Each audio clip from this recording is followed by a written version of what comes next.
குறைகள் இல்லா வாழ்வை தந்திடவே இறையோனே ஐயா வா வா ஐயா.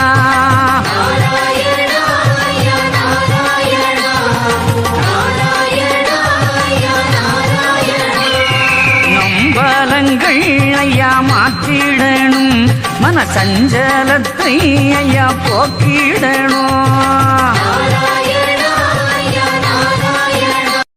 இவ்வளவு பாட்டு பாடுறேன், தெரிஞ்சு வச்சுருக்கேன், வந்து தரிசனம் கொடு கிருஷ்ணா. கொடுக்க மாட்டானோ? இவ்வளவு பூஜை பண்றேன், ஆச்சு வைகுண்ட ஏகாதசினா நிர்ஜலமா ஒரு தண்ணி கூட குடிக்காம நான் உபவாசம் இருப்பேன், எனக்கு தரிசனம் கொடு. வரமாட்டானோ? கிருஷ்ணா என்னால முடியலையே, உன்னை பிடிக்க முடியலையே அப்படின்னு கைய விரிச்சு ஒரு பொட்டு கண்ணீர் விட்டா வந்து நிப்பானா?